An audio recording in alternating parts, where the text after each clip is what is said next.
Hi BookTube, and welcome to a discussion video which I had rather hoped I wouldn't have to make, but we're in the book prizes season of long lists and short lists, which means that the tribalism has ensued, and we've got flame wars where some people are sort of outraged that commercial books are appearing on literary fiction prizes such as the Women's Prize.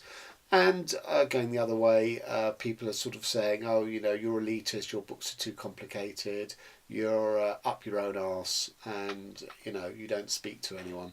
And, these insults are being hurled backwards and forwards. In a way, sort of, you can't help thinking that we'd be better off without literary prizes if it just stirs all this shit up every year, but there you go. So my response is keep calm, let the reader decide. Readers know what they like. So I look at the International Man Booker long list of 12 books. 3 I'd already read because I liked those authors already. 2 on the list appealed to me, and I went and read them, and the rest didn't appeal to me. I don't feel a compunction to read everything on a prize list just because it's on the list. And when the shortlist was announced last week, of 6, of which I'd read 3, 2 of them being the books that I'd added. I wouldn't have come across those books without the long list. So in that sense, his prizes are good because they introduced me to new writers I hadn't heard of before. But for the other 3 books on the shortlist that I had absolutely no intention of reading, I go into quite a lot of detail on my Man Booker International wrap up why they didn't appeal to me. Let me be the judge of it. I don't need people shouting the odds of that's too literary, that's not literary enough, that's too, too much of a sellout book, and that's, disappears up its own arse. Readers know what they like, and many readers are prepared to move out of their comfort zones. Just trust the readers. You don't need all this aggravation.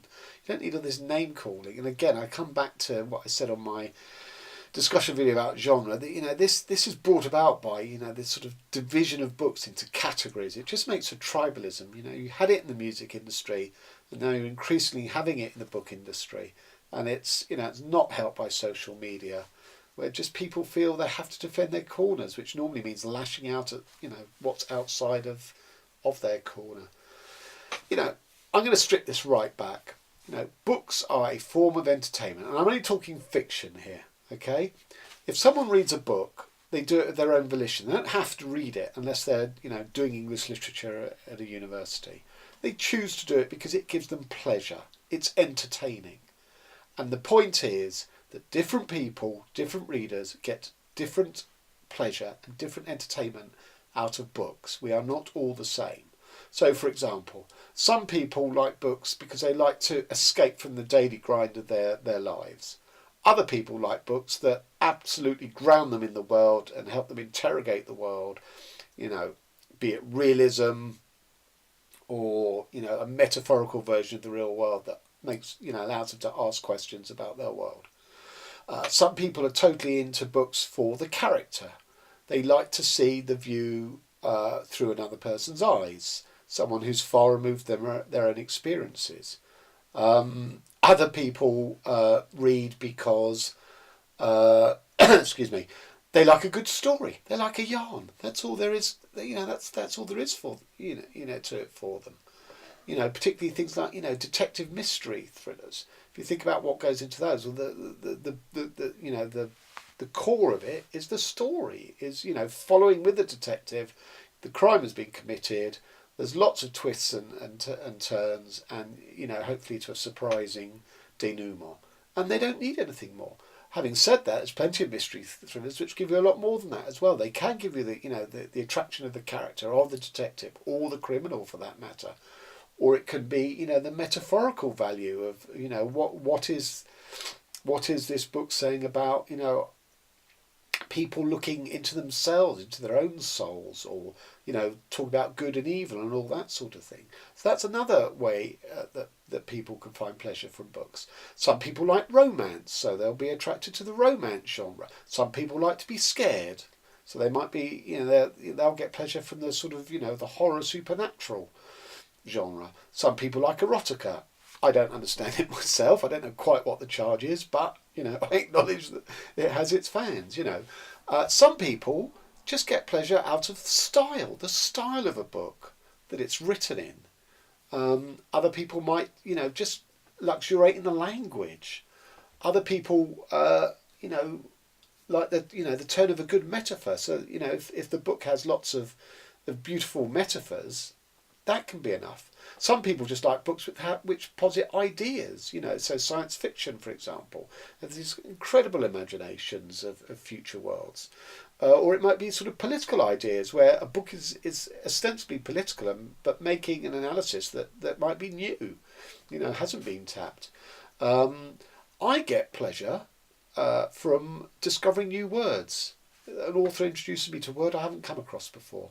Now, admittedly, that is not the sole pleasure I derive from reading, and that's the point, because, an average reader will have 2, 3, or 4 of these different sources of entertainment and pleasure. But the point is, for a book to be entertaining, it has to provide a source of entertainment. But there are so many different sources of entertainment from a book. And that is why I say it is absolutely pointless for people to hurl brickbats at each other about this book is that or it's not that. Because other readers are reading it and getting pleasure out of it in a way that you don't. And it's absolutely fine not to enjoy a book, of course it is. But there's no reason to therefore denigrate the book that no one should enjoy it. Because that is not on.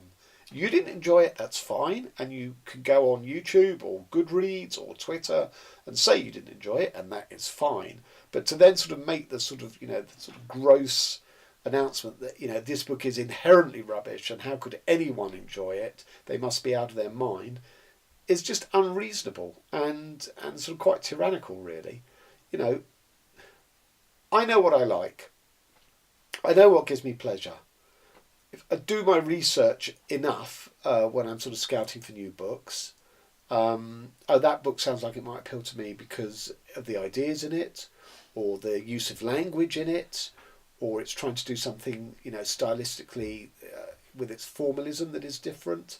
There's no guarantee that I'm going to enjoy it. But those are the things that are most likely, if I feel the author's done a good job in my terms as a reader in any of those fields, I'm more likely to enjoy it than, say, an erotica book, which I have no interest in.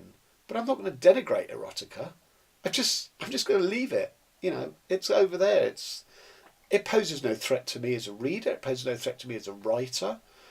The market can sustain, at the moment anyway, while people are still reading, the market can sustain all these different types of books. And that's all that matters. There. Job done. Stop insulting each other. Stop being tribalistic about books. Entertainment through reading, which is a voluntary leisure activity, let's not forget. Entertainment through reading comes from many diverse sources. Okay, thanks very much.